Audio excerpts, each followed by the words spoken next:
Hello everyone, welcome to the next video in the Road to Closure series where I'm trying to finish the game Dead Cells. Dead Cells is a really fun game, but it's a really fast-paced game as well. So I've been asked when I include commentary to uh, talk about the game and explain, what the hell is happening in the first place. So I think the best way to visit the I guess the main mechanics of Dead Cells is to start an empty game from scratch. So that's what we'll do for now. We'll play an empty file, talk about Dead Cells a bit, and I guess talk while we try to complete a run. Let's talk about random stuff as well that I feel like talking about as well. Okay, so the game starts. You're this ball of snot, and you have possessed this body. Movement is very simple. You can jump, you can roll. Roll gives you invisibility frames. You can roll through enemies, you can roll through attacks. Not all attacks, just a few certain attacks you can roll through, and you can down smash. You know, so down smash. So down smash is useful because it damages enemies as you go down, and it lets you go through ledges. So we have an attack. So we have a rusty sword. It roughly 138 damage per second.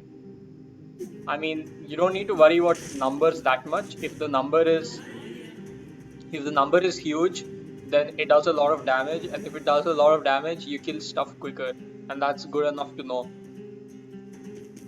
Uh, I guess the most important thing in the game, one of the most important mechanics is the parry. So you see that I can return shit back, the bomb. If like let's look at this again. So he's attacking, and then I use the shield at the right time, and it redirects the attack damage back to him. There. And I missed. Let's try that again. See, I did that with the arrow. Now with his jump. I missed it. See, you need when that yellow exclamation mark comes, it's very nice time to. Okay, now let's talk about rolling. He attacks and I roll through it. He attacks and I roll through it.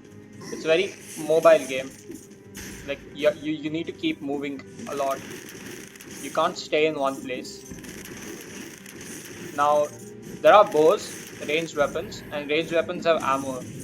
So you only get the ammo back. So arrows stick to an enemy.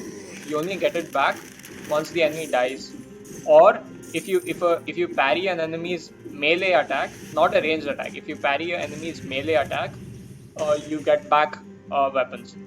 Okay, so this is an infantry grenade. It's a skill. I press E, small grenade comes out. It's very handy. You can take out it gives a lot of crowd control, which is very important in Dead Cells because you can get mobbed very easily.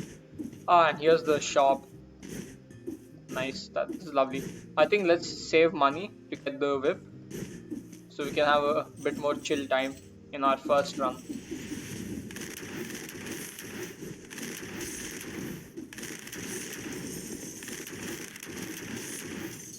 Now here's where the RPG element comes in. So there are 3 stats. One for brutality, which covers melee weapons, tactics, which covers fast damaging melee weapons and ranged weapons, and survival, which covers slow but heavy damage weapons along with shields. So you can see the bow is purple while the shield is green. So my main weapon right now is the bow. So I'll put a scroll into tactics.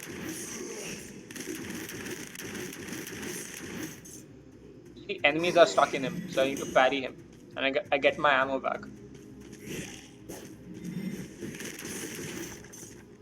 Let's keep that for later. Let's talk about the shield bearer. Another nice enemy type. He has a shield. You can't. So I roll past him and shoot him from behind. This is a blueprint. Blood sword. Blueprints essentially help you unlock more weapons in your run. So that's that.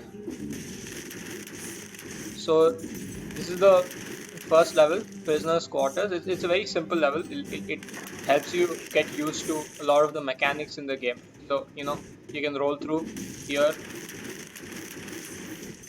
get through platforms.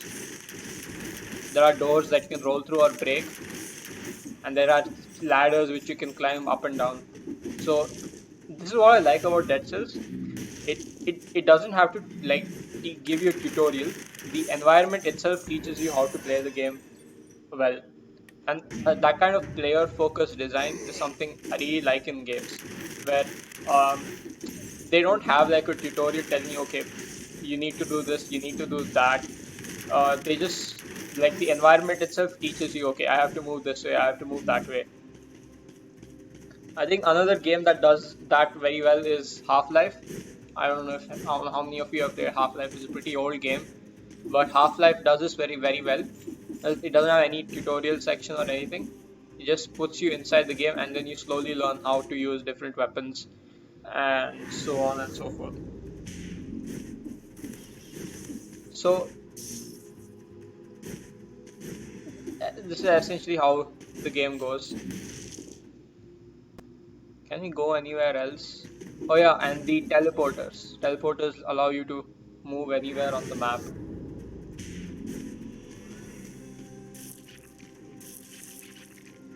It's telling me to tickle it, but nothing's happening. I can't seem to go. Seems like an obstacle. We'll get to that later. Right now, let's move to our first. Let's move on to the next biome, the Promenade of the Condemned. Fancy name.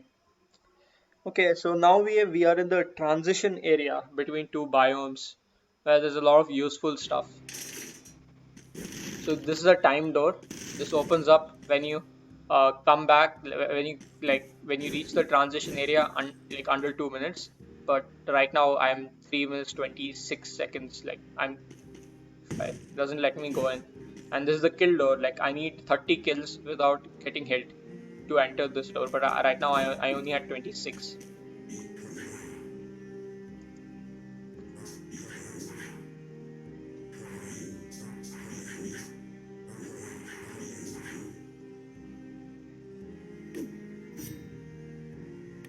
There we go.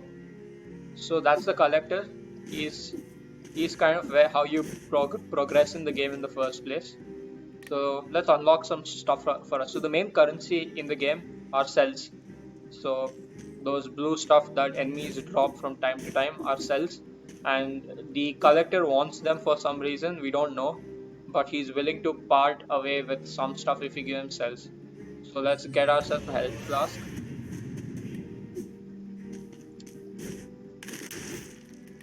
Nice. Let's put our cells in a blood sword. Might be useful later.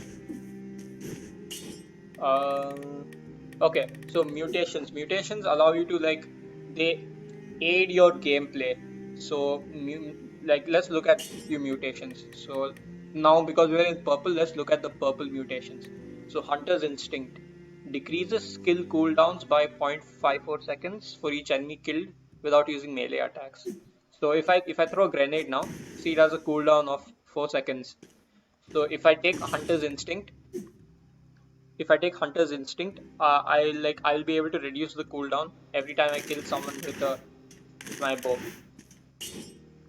I'll be taking Tranquility because it's very useful for ranged items. 27% damage if there are no enemies near you, so pretty handy. This is the health fountain. You should not get used to this because in higher difficulties this disappears altogether. Okay, so the next area.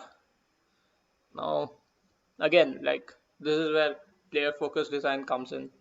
Now what does the Promenade teach you? The Promenade teaches you about teleporting enemies, which become like a main focus point in later difficulties.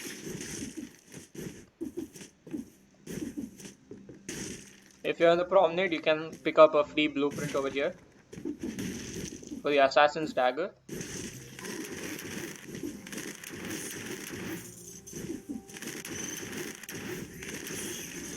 parry. Very simple. Nearly all attacks can be parried, and they have a nice tell. Like it's all telegraphed properly. So it's not like something extremely arbitrary, like let's say Dark Souls. Like I guess Dark Souls also like stuff is telegraphed, but this is definitely easier than Dark Souls because it's well 2D. Okay, that thing that I just killed was a protector. So until you kill a protector, it shields all the other um, enemies in the level as well. It requires a gardener's key. Let's see where we can find that. Okay, those are traps. So yeah, traps hurt a lot. Try not to get hit by them. You can roll through those balls, but you can't roll through spikes. So you won't get invisibility frames if you try to roll through spikes. So don't do that. The king of the island.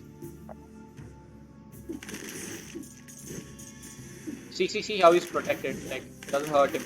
I'm shooting arrows into him. Nothing happens. Parry. Parry. Parry. Easy timing. Just look for the exclamation mark. There, parry.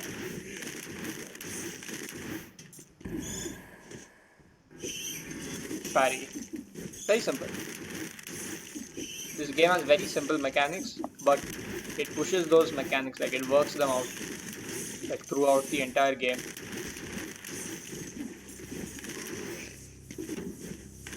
You can parry protected enemies, so don't get scared of protected enemies if they rush at you while you're trying to take down the protector. Parry. Simple.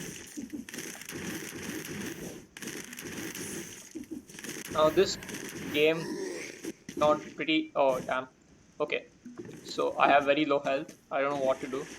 So let's just heal. That's what the health flask was for. It gives you, I think it's a 60%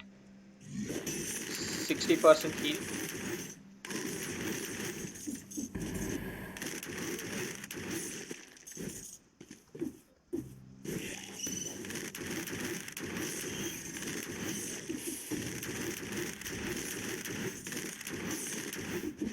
Okay, you see that one with the sword next to it? That's just indicating that I have the damage boost from the mutation Tranquility. So as long as I'm away from the enemy, 27% more damage to my shots, which is pretty nice. I do need to get a better weapon though. The beginner's bow is pretty ass. You'll have to change it soon.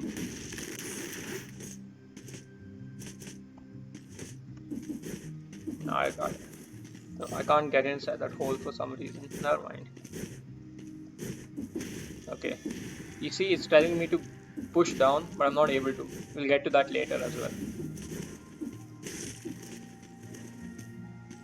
Is that a rose? Ah, it's the gardener's key we were looking for.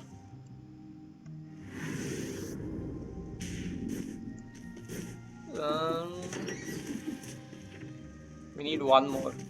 Never mind. I guess that's going to be locked for some time. Okay, let's go down. Another traversal method, the elevator. You can go up. You can also pass through it.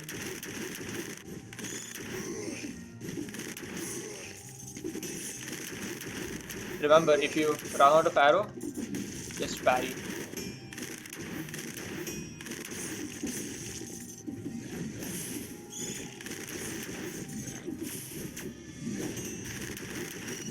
You can parry more than 2 attacks at once. Remember that.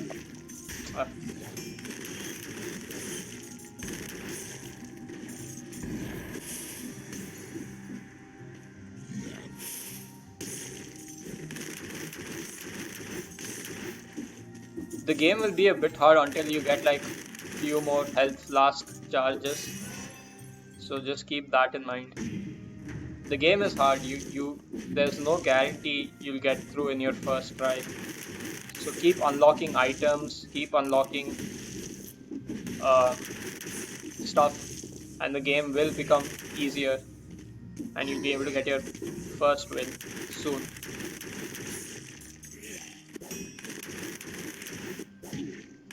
Yeah. I suck at parrying. Okay.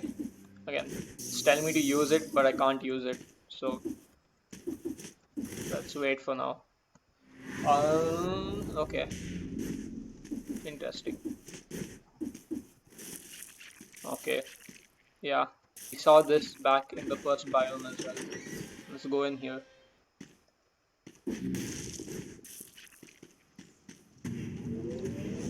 Okay, so that's an elite. It's stronger than...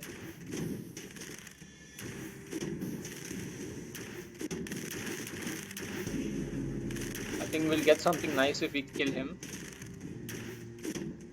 Okay, I'm out of arrows. It sucks. Oh, yay. What's this?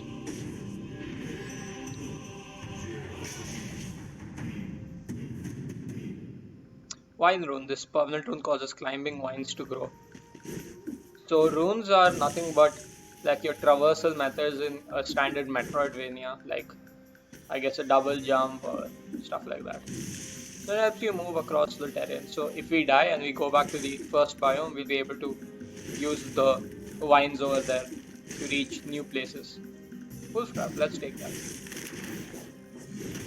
See, he's locked, and the enemy in the wolf trap takes more damage.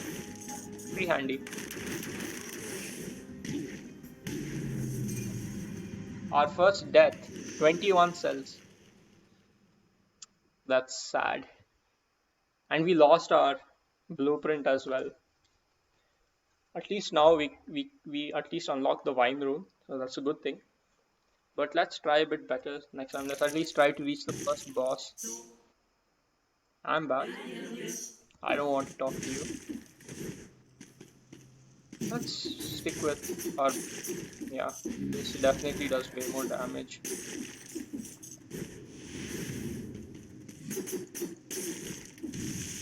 Yeah, I'm more comfortable with melee.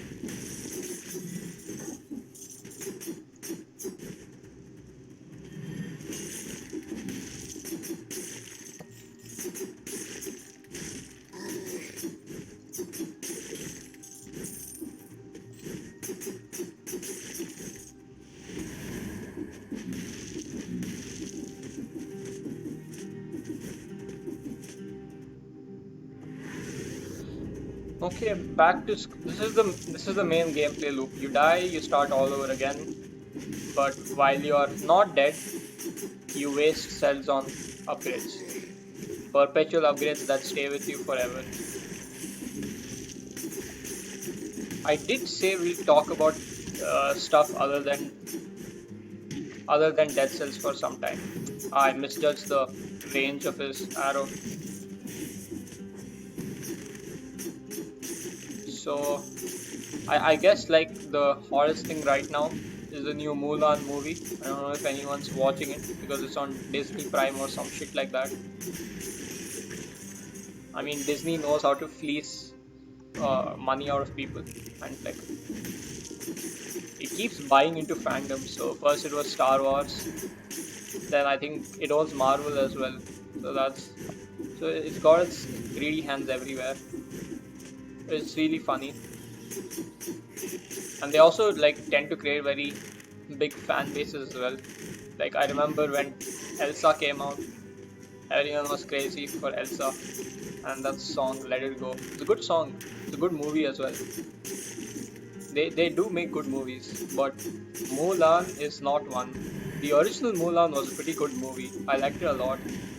Probably one of the first movies I've seen with a female protagonist.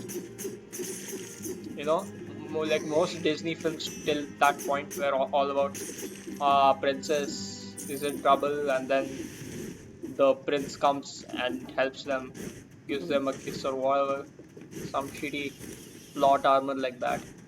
But Mulan was a very special film to me because For the first time, it was a film where I actually saw a female protagonist, do shit for once instead of, just sitting there looking like a princess, I guess. But I've seen some shit of the new Mulan, the live action one. I'm pretty pissed because, firstly, they fucked around with my boy Mushu. I don't know if anyone has watched the movie, but if you have watched, you'll remember one of the uh, comedic reliefs in the movie was this tiny dragon called Mushu. He was pretty damn funny. I don't know why they removed him. Apparently, it was something about realism, but it's a damn Disney movie. Who the fuck cares about realism in the first place? It's so stupid. Like, I don't understand it. But then news like I on Twitter I kept seeing these images like screenshots of the movie where they where these ridiculous shots where there's this one ridiculous scene where they're fighting the Huns and like one of the Huns like Mulan and one of the Chinese commanders are all on top of a tower and then one of the Huns is shooting arrows at them from below. So one of the Huns like throws an arrow at Mulan, and then Mulan, no, they shoot an arrow at to the Chinese people. The commander catches the arrow, and then gives it, and then chucks it at Mulan, and then Mulan like bicycle kicks the arrow back at the Hun with the same with the same force as a like a taut bowstring. Makes zero sense. Zero sense. Absolutely zero sense. I looked at that and I looked at myself and I decided why the fuck do I watch Disney movies anymore? But yeah, like and there are a lot of yikes movements from the actress. Like the actress is a very pro CCP person. She was supporting the extreme amounts of police brutality shown by the Hong Kong police towards the Hong Kong protesters. I don't particularly like her, you know. The movie Mulan was about Mulan like deciding okay she was a simple girl but then she decided okay I need to help out my family, help out my country. This is the right thing to do even though she did not know how to sword fight. She goes to the military camp, she trains, and then she finally is able to turn the tables on the Huns. You know, but it's analogous to the situation in Hong Kong in some ways. I feel, you know, like the Chinese are the Hong Kong and the Huns are the CCP people. So it makes no sense why Mulan, the person who's trying to save our country, trying to save our ideals, the actress for Mulan is going around saying, "Oh yeah, police brutality, best thing ever, 10 on 10." So yeah, that's pretty stupid. And then I think another actor, Donnie Yen, he's pretty famous. Like Ip Man, I think he was the main character in Ip Man. Wonderful movie, but I don't think Donnie Yen is a wonderful guy because he's been retweeting like pro CCP propaganda. There's even a picture of him with Mr. Winnie the Pooh. I'm sure you know who I'm talking about. Xi Jinping. President? Prime Minister? I don't know. I don't know. Dictator works better. But I don't know what they call themselves. Is it premier? I think it's premier. I think Xi Jinping is the premier of China. Whatever the case may be, even Donnie Yen is, sucking the nice CCP boot. Because it makes sense. He gets a lot of money making those movies. Like China gets like tourism, so it makes sense why he'll go around selling his ideals for that sweet CCP money. You know, but that's not the end of it. I think like the simplicity of the movie was that like what drew me to Mulan was this girl who didn't didn't know anything. She didn't know how to sword fight. She didn't know martial arts, but then decided that the right thing to do for her was to fight for her family and her country and to save it from the Huns. But from what I've seen from the Wikipedia page and like Twitter sending screen caps, the current Mulan is just like overpowered, I don't know, Dragon Ball Z character who can do everything right from the start. Okay, this is a legendary weapon. So, do you remember like how the our bow was purple in color and our sword is red in color? Yeah, but legendary weapons are colorless, so it applies to the highest level of scrolls you have. So I'm going to take that. Legendary weapons have to be nice. They can't be not nice. What was I talking about?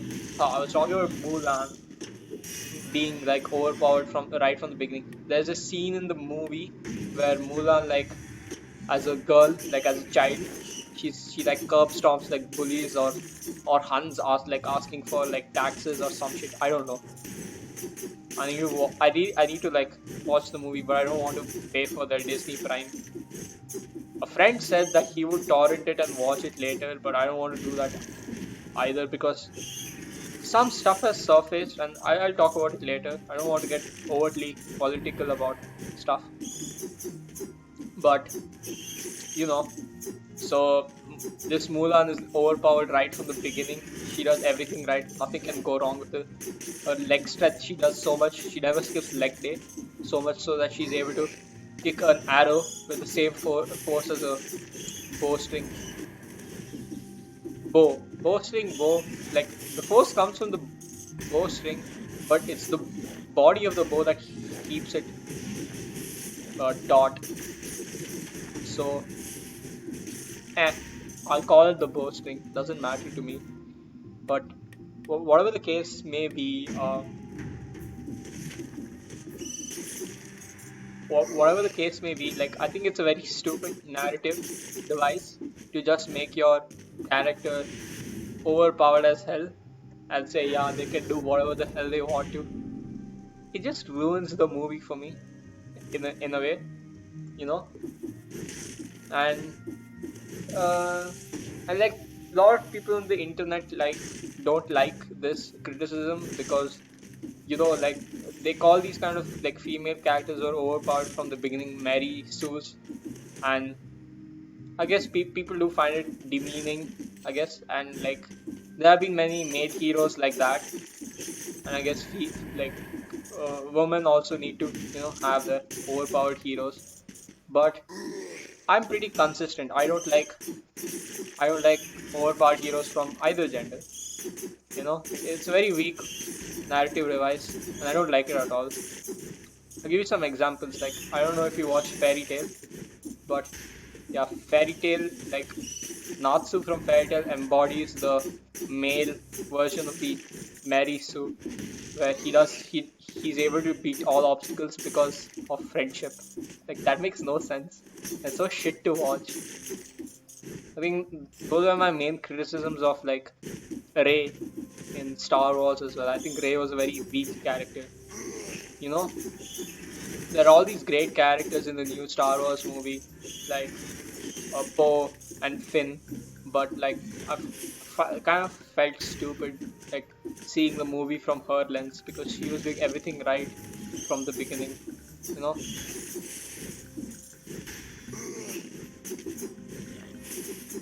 Like she is able to drive the Millennium Falcon like without any experience. She's just able to do it.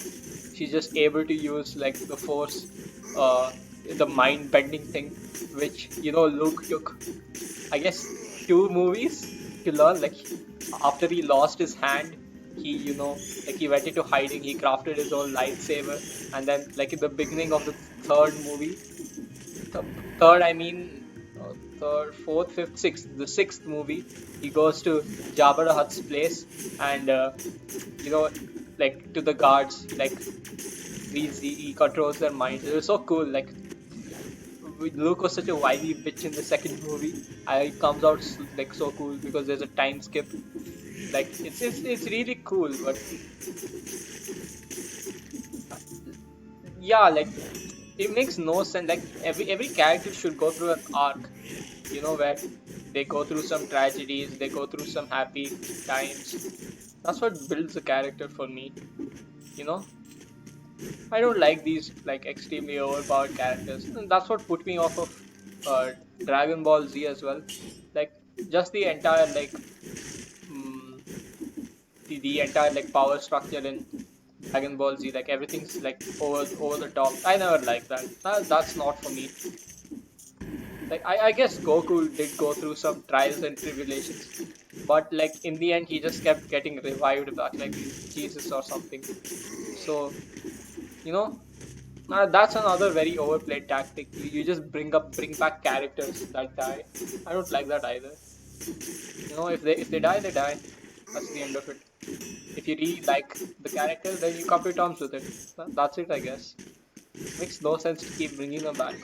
I mean, like think about it. If Goku died, the story would be about other people, not Goku, and that would have been a very interesting story to watch. But like, I guess yeah, Dragon Ball Z is kind of open in that sense. Like, get to see the story from other people's viewpoints as well. But it's always Goku, Goku, Goku. Goku has to save the day. Goku has to come back from King Kai's place. It's not for me. Fairy Tail was not for me either. You know, like I just don't like. I like my stories a lot, and I would rather prefer if my stories had like were nicely written and not lazily written. But what does Disney care? Disney is like printing money, cash money every day. They can make their corporate social justice platitudes every day. Oh, we made this female character very strong. Can you give us your money now? That's what it's all about. They don't care. They don't care about your female characters. They don't care about anything. They just want to print their money and I don't know, go to Jeffrey Epstein's uh, train and enjoy some. Okay, that's too much. I won't say that. I'll get a community strike or something even before getting my first uh, paycheck from YouTube.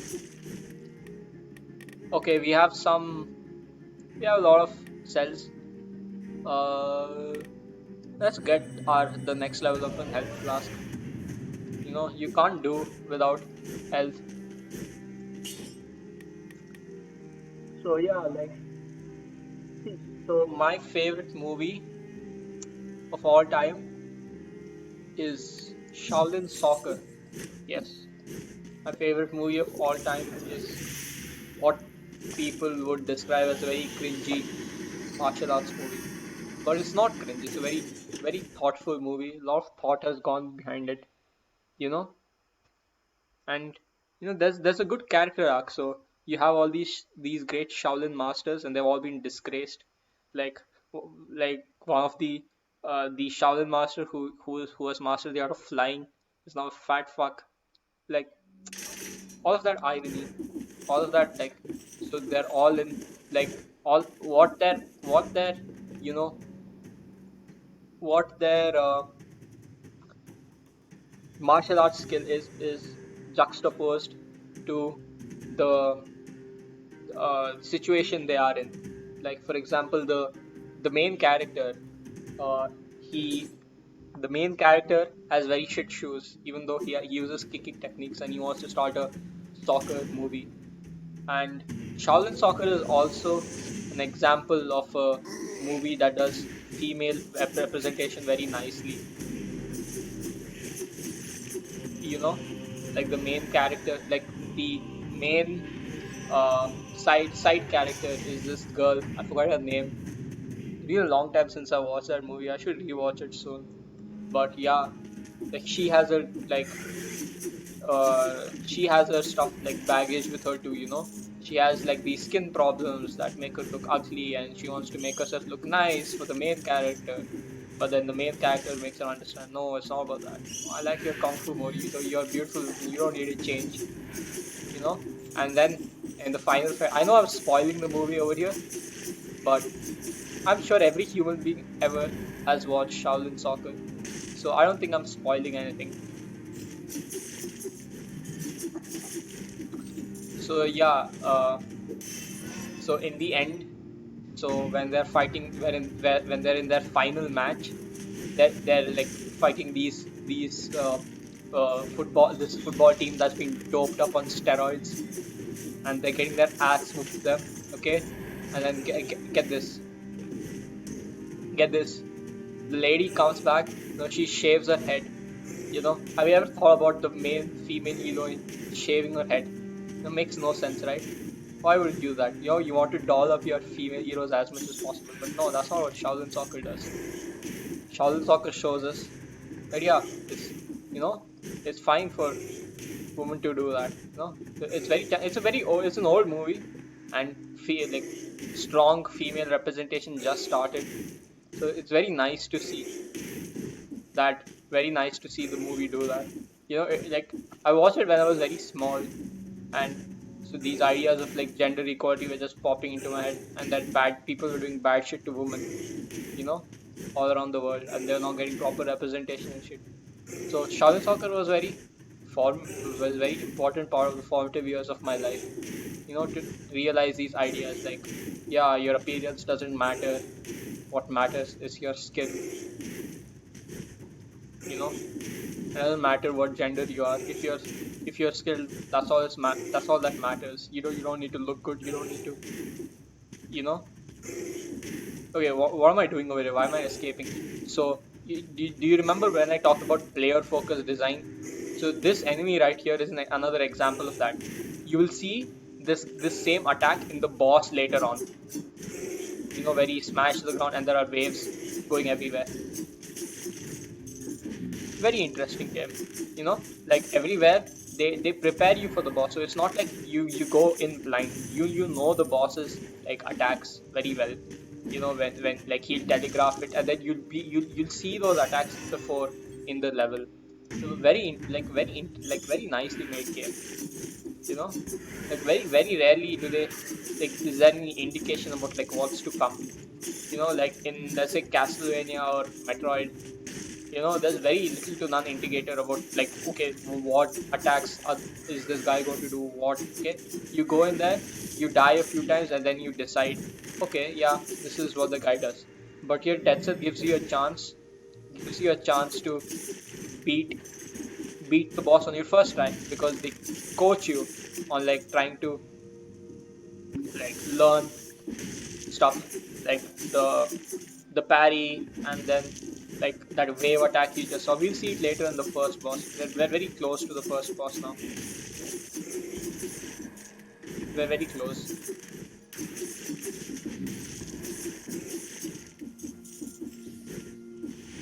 What is wrong? Shaolin Soccer. Yeah, Shaolin Soccer is a phenomenal movie.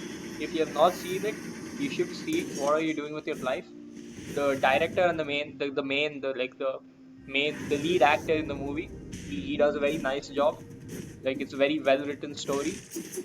And if you like his work, you should go watch Kung Fu Hustle. It's another great movie made by him. I forget his name. It's there on the top of my head, but I just don't remember it. Like, and then movies should have like a character arc. Like, it makes no sense to have like an overpowered character.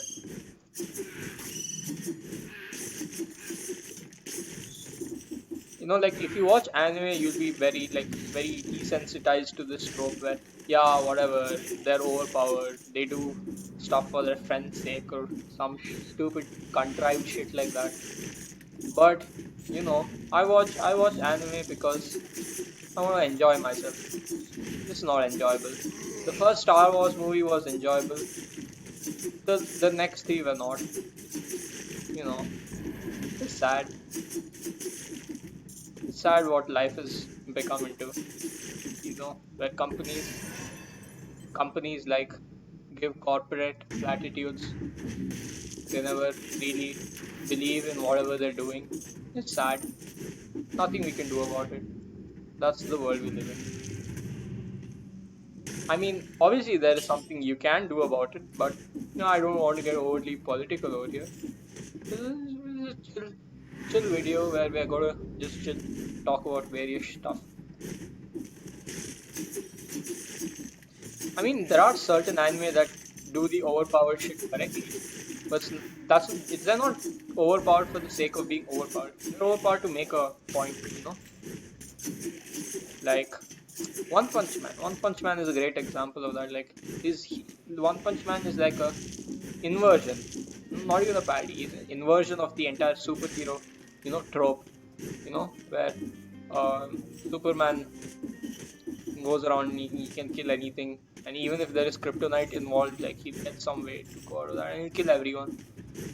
So that's what One Punch Man is. Like it's a big inversion of the entire trope of like powerful characters for no reason. I like it a lot. The first season was excellent with excellent uh, animation. If I remember correctly, they hired like a bunch of newbie animators. Which episode was that? Like it was the episode where the mole man, like Saitama is dreaming about like mole men attacking Earth. Uh, like a very nice like animation sequence. I give the story is also brilliant. Like that goes without saying. You know, Another great shonen that like doesn't do the entire overpowered bullshit is Demon Slayer. Demon Slayer is wonderful. You know, Tanjiro goes through a lot of shit, a lot of bad shit. You know, he loses a limb. Oh, that's spoilers. I shouldn't go more than that. But yeah, he goes through a lot of bad shit, but he recovers from it. He doesn't recover from it like, oh, with friends, like with my family and friends. Technically, it is like because of my family and friends, but it's not as contrived as Fairy Tail, where Natsu like, oh, because of my like he'll be like dead in one panel, and the next panel he'll say some shit about like friends, and then he'll be back like at full power, not even full power, like double the power or some stupid stuff like that. But yeah, Demon Slayer does it differently, and I like it. It's very interesting take on the shonen genre as a whole. They do it very nicely. There's also Nezuko. Nezuko is also a very nicely written character. The entire sibling dynamic between them is very nice.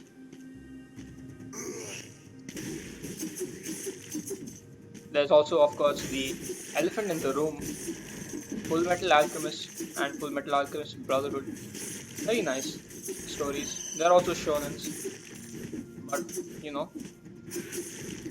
the shit Edward Elric and Alphonse Elric go through, and I wouldn't wish that on anyone.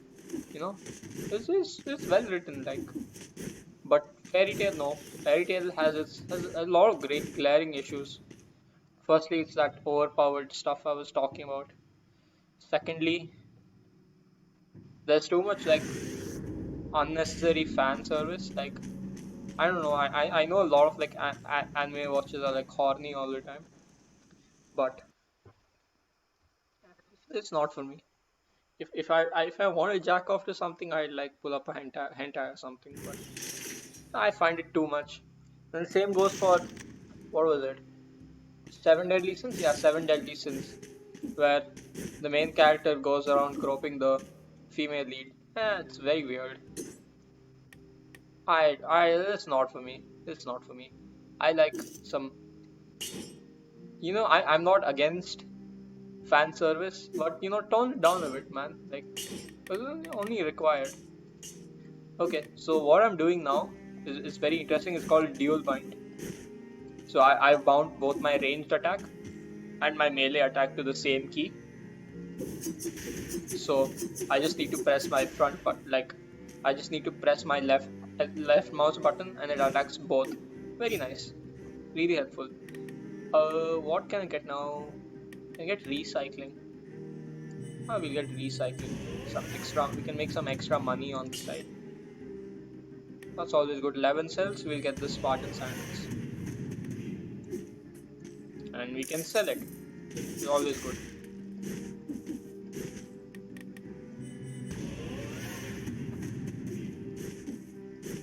So I just unlock gold reserves. It just like it says a percentage of your gold when you die. So all hope is not lost. We'll take necromancy. Why not? Necromancy is pretty much useless now. Before necromancy, what necromancy used to do, like when you kill an enemy, it heals you a certain percentage. Now it only heals you up till 50. So until you drop, like if you drop down below 50, it's pretty useful.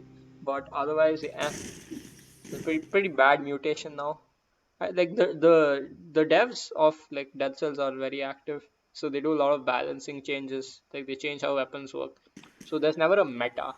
Like there's never a meta build in Dead Cells that can take you all the way till the end, like without winking your eye.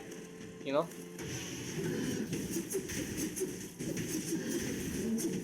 very simple. Simple moves. Simple moves. Simple moves. This is the first boss. His name is the Concierge.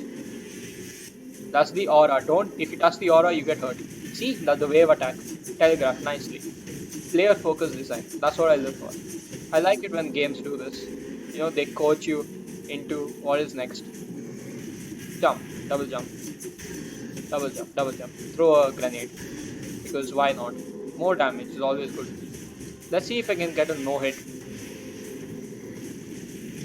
Ah, okay, no hit. Yeah, don't walk into that aura thing. Yeah, that's a jump. You can parry all of these attacks, not the wave attack. This like the jab he does. You can parry that. You can parry that, like you jump in the air. Yeah, if you jump in the air, you can parry.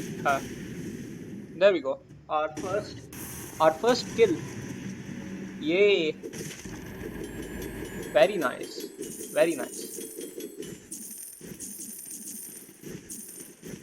Balance blade. I like my.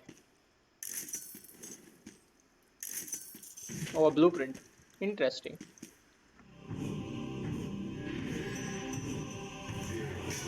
A new rune. This rune unlocks the daily challenge. The daily challenge is like it's like a competitive leaderboard for Dead Cells. Like they randomly generate a level for you, and then you go through it. You get points. Higher points you get, higher the number of points you get, higher you up on the leaderboard.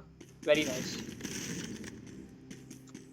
It's multiplayer without the multiplayer lobbies. It's fun. Okay, so this is a legendary forge. It allows you to like improve your weapons in general. So if you see right now, my firebrands are V plus. It's better. A V plus is better than a V. So if I fill this bar in,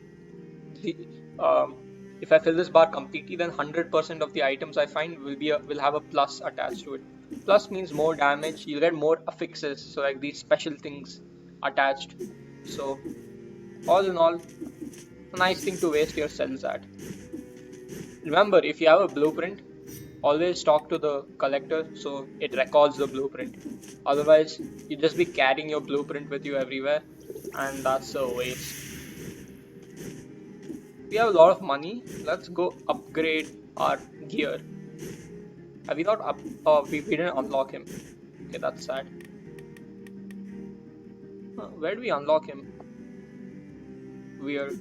Never mind.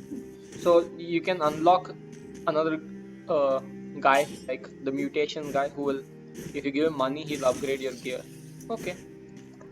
Next biome, Stilt Village.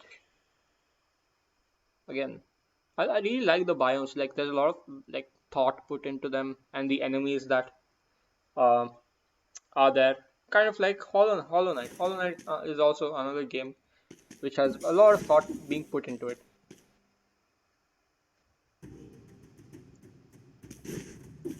So like if you haven't played Hollow Knight, you should. Very nice game.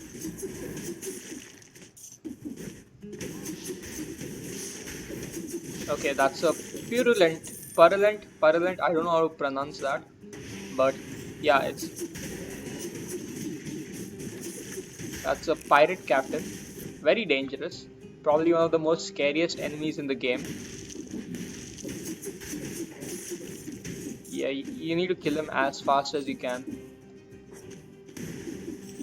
Oh my god.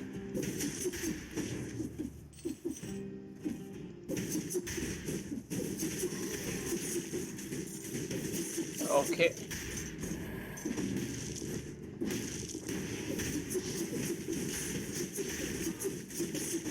Nice.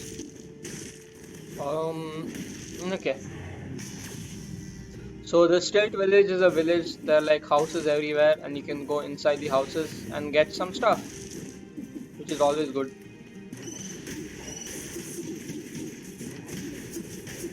I don't want to die here. Please don't let me die here.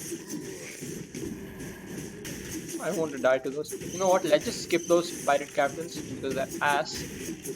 I do not want to fight pirate captains.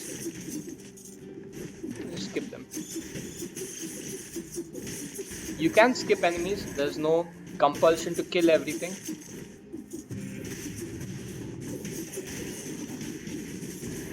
Damn it.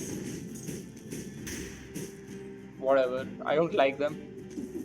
I don't think anyone likes them. Like, without a shield, they're extremely ass to fight against. And I'm kind of under leveled in here because I'm not able to upgrade them. So it makes for a very tough fight. We'll get through it. It doesn't matter. We'll just not do anything to them. So that's another thing to know. Like if you interact with something, you cancel everyone's animation. So like it allows you to like escape bad shit. Okay.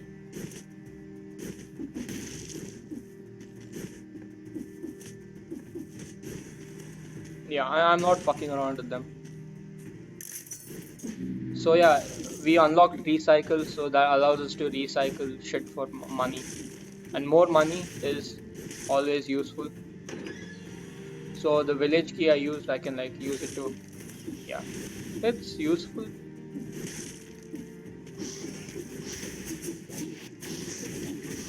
I don't want to die. I don't want to die. I don't want to die.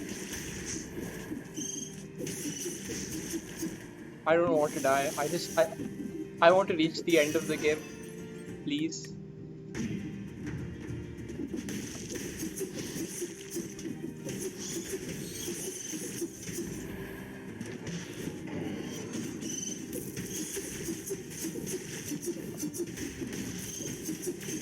Man, when did the first difficulty become so hard? I've not played this in such a long time, like under leveled gear. So the game is actually pretty hard. Like in my original save, if I just go around, like I have like everything is like completely leveled. So I don't have this problem.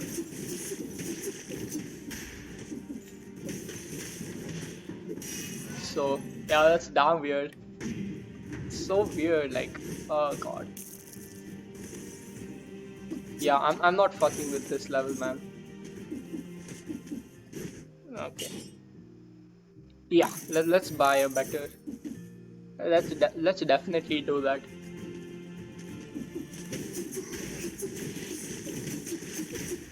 Yeah, I don't want to fuck with like this biome at all. Let's see if we can get a shield. Oh, man, 2 legendaries. We're on a roll. Okay, that's undual bind. You can't dual bind with shields. Remember that.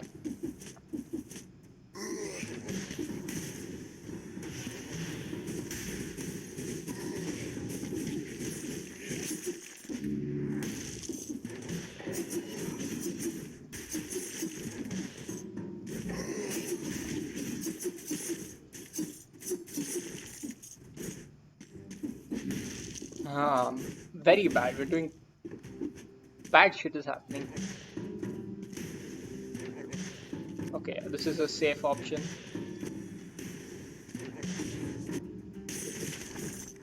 Oh, nice. Heart of Ice. We got a new mutation.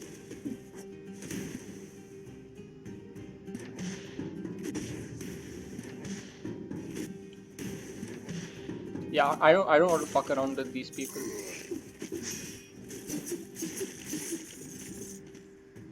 Okay, what's in here? Oh yes, it's the guy who sells food. Okay, let's buy. I don't want to die here. No, no fucking way. I don't want to die here. I want to see the final boss at least. You know, I want to show you guys like one entire run.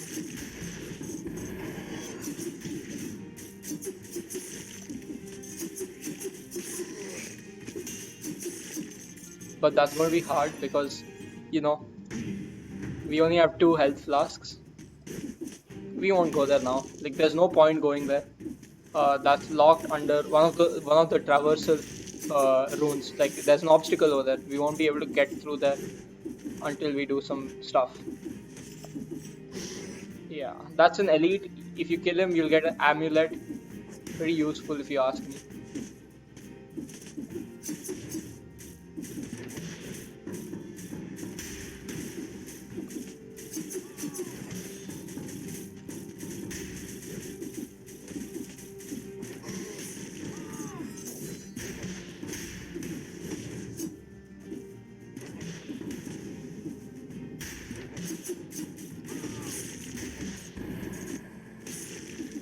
Yeah, I'm not fucking around with them. This is my least favorite biome in the entire. I always skip this. Like, if I'm able to go to another biome, I'll go. I'm like, fuck this place. Fuck this biome, and fuck those pirate captains. I hate them. Yeah, no, I'm not fucking with anything over here. Let's get the hell out of here. Did we miss anything? No, we have not missed anything. Okay, we're good to go. Okay, this guy is... Okay. We're, I think, 1, 2, 3, 3 biomes away from the end of this run. It's going well. It's going well. So yeah, what were we talking about before I got all whiny about the pirate captains? We're talking about anime. Yes, Fairy Tail, yes. Fairy Tail has a problem with lots of fan service that shouldn't be there. Okay, so yeah, this is the guy I was talking about. You can talk to him and upgrade your gear. So now we are plus we do more damage. More damage is always welcome. Let's heal up. Oh, we should. I'm always in that, like, I always break through this door. Like, I always keep thinking I have to break through the door. I have to unlock 4 items. Okay, what can we unlock now? Nothing. What's the least? Okay, gold reserves. We'll keep putting our money there. We have a shield now, so the next level should be a bit easier. Clock Tower is pretty notorious for being difficult without shields. But we'll get through it. It's fine. If we die, we die. That's the game. We just start all over again. I think if I die, I'll end the video. I guess. I think this video gives you quite a nice look into, you know, Dead Cells. Okay. Clock Tower. Clock Tower is inspired by all those clock tower levels in Castlevanias. There's always a clock tower level, and it's very annoying. This is not as annoying. Okay, I say that and I get hit, but yeah, it's not as annoying. I mean, it's kind of annoying. There are traps everywhere. Oh, fuck.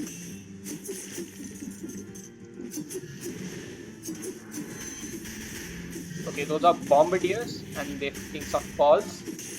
I take back what I said. This level is annoying as shit. I hate this level. Okay.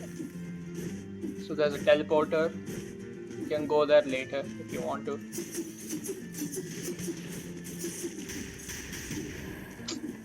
Fuck's sake. Yeah.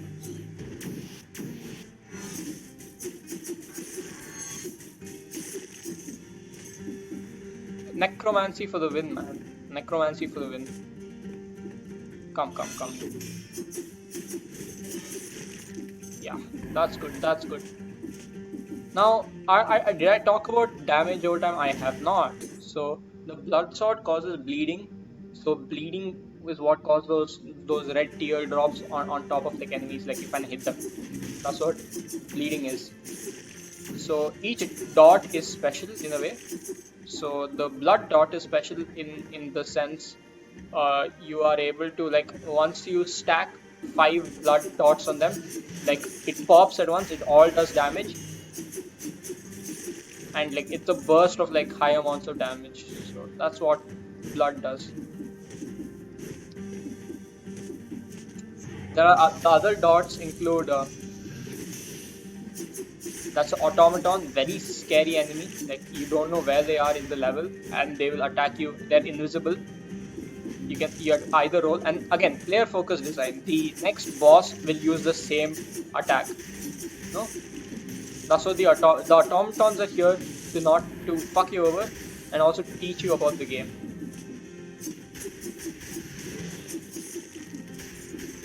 Very,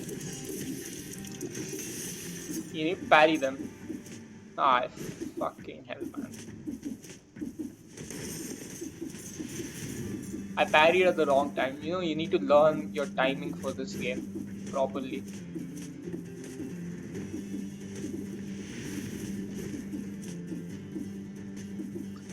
Okay.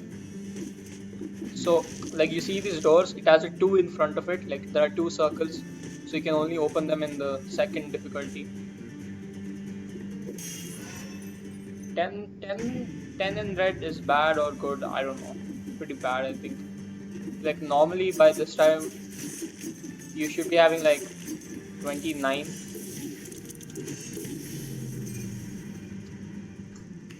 That's the end of it. That's Dead Cells, I guess. I only showed you the first boss.